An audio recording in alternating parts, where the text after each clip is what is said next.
We're back with another River City Plus. We're that little safe space where we can have a deeper dive conversation. And today I have Dr. C joining us. I didn't want to butcher your name. So, and we're having a very interesting conversation about HIV prevention. Correct. And a lot of people, what's interesting to me, and a lot of people don't realize, or even if they do realize, it's like the news cycle's moved on. It's not even as prevalent as a conversation as it once was, but it's still one that needs to be had. Absolutely. So if you think about it, Jacksonville has one of the largest groups of people living with HIV in all of Florida. So we're the sixth in the state. So we still have people living with HIV, therefore prevention is still important. I had no idea. Yeah, because it's like you think like, oh, out of sight, out of mind, but not the case. Absolutely not. So we're the sixth ranked in Florida. Oh, that's not great numbers. What are some of the, I mean, as we're going forward, a lot of people are like, oh, I don't really know how to relate to that. And so how do you get into these conversations about HIV? Because I know there are people that might have it, don't talk about it, and that's not something that they should be free to talk about. Yeah, they should be free, but there's still a lot of stigma, and sometimes it's not fair to ask people to talk about it because it can change the way they're seen in their community. There's still a lot of people who are going to not be fair to them. So I think it's more important that we as a community talk about HIV prevention, so that then we don't have to say you need to talk about your status because of who you are, and more about as a community we need to be talking about this. Now let me tell you something interesting though. 80% of new HIV infections come from someone that doesn't know their status. So just the act of going out and testing for HIV and knowing, yes, you're positive or not positive, is going to change your chances of infecting someone else. So it's not, for when people are scared to have sex with someone who might be living with HIV, they should be more scared of having sex with someone who doesn't know that they're living with HIV or who hasn't been tested.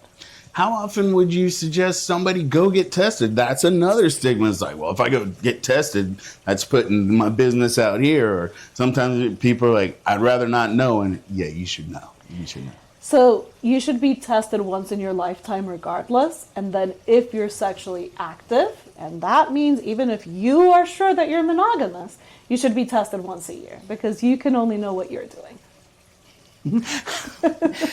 So let's talk about prevention. That is the main focus of our conversation today. And obviously testing paramount, because knowing is more than half the battle. What are some things people can do to protect themselves to make sure that they don't end up on that list and end up having hard conversations with a lot of past connections or a short list of connections? So, of course, we talked about the prevention through diagnosis and treatment. So just being on treatment and having an undetectable viral load makes you not transmit HIV. And mind that I said not transmit. I didn't say maybe not. I said people living with HIV who are on medicine and are truly undetectable do not transmit HIV. But then there's other things. So let's say that I am having sex with people who might be higher risk. You can go on medication to prevent HIV transmission.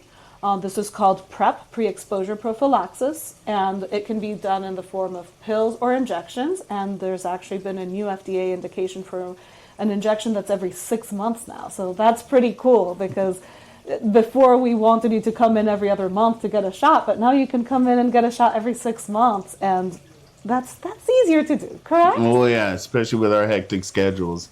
And when it comes to that, should people, when it comes to prevention, is this only if they're having relations with somebody that has contracted the disease, or is it just something you maybe want to do regardless? So there's people who are considered more at risk. So that is one, men who have sex with men who are having multiple sexual partners of a known status.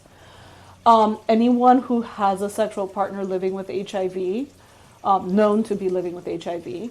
Anyone who's using intravenous drugs, because intravenous drugs increase your risk of HIV significantly, or someone who has had 2 sexually transmitted illness in their lifetime, I add to that CDC indication also men or women who are having partners that they're meeting casually, say on apps or things like that, because they can't always know their status.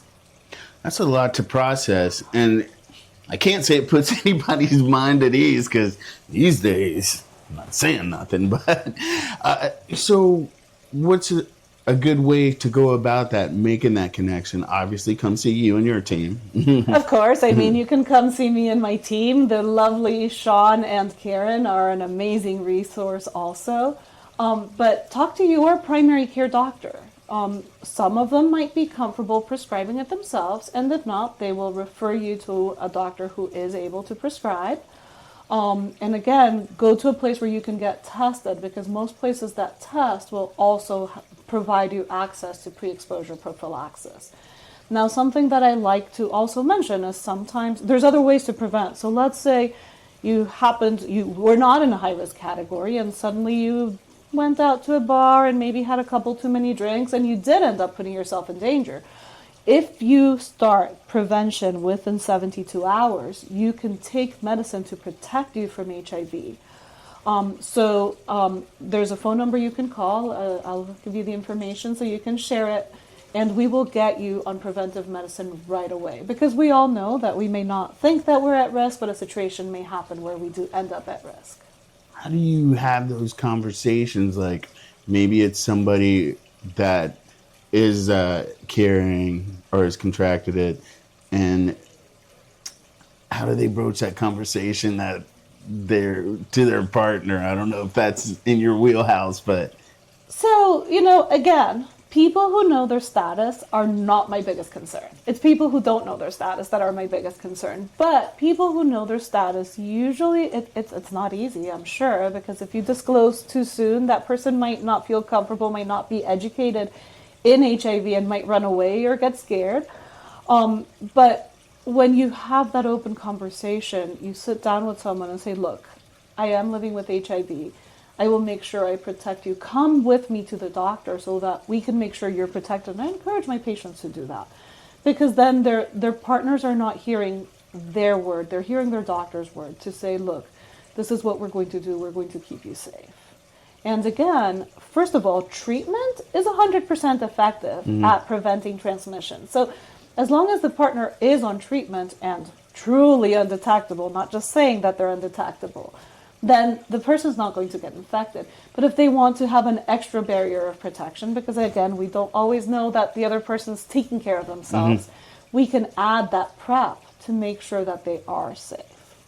what about the stigma from someone that is taking the prep? Because I'm sure, I mean, it's not something a lot of people are going to broadcast, obviously, but somebody finds out and it's like, all of a sudden it's like, and we know how society is today, a lot of haterade out there.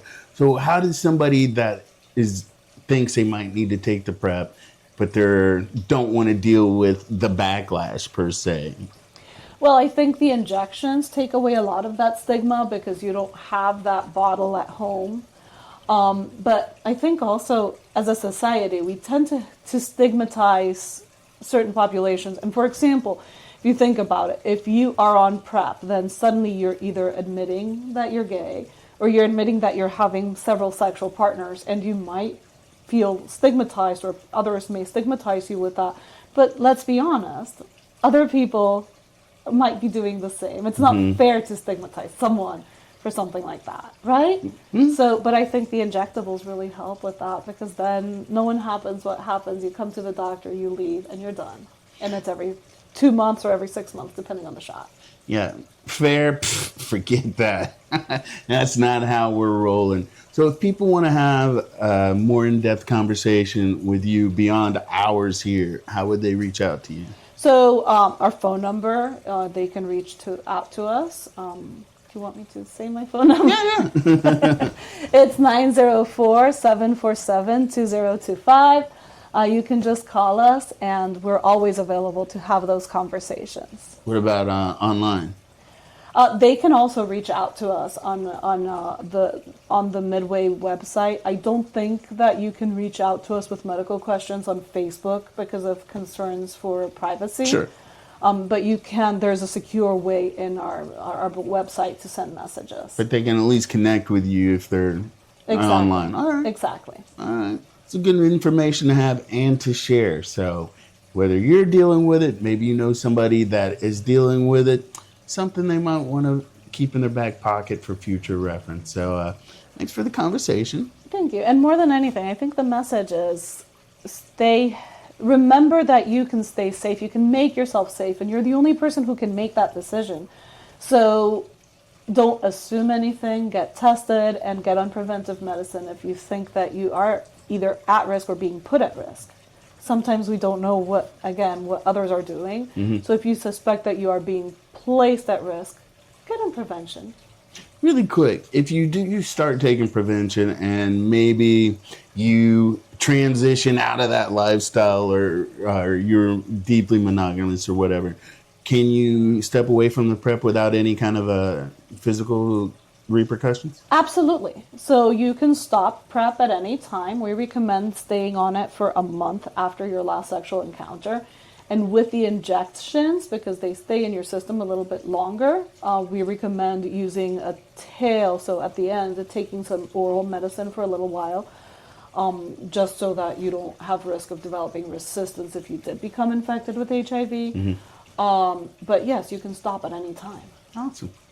Well, thanks for this conversation. And you guys, we're always about spreading the wealth of information. So look forward to sharing more with you guys around there. So we'll have more Plus coming up in the near future. Make sure you tune in at 9:30 for River City Live. Thank you so much.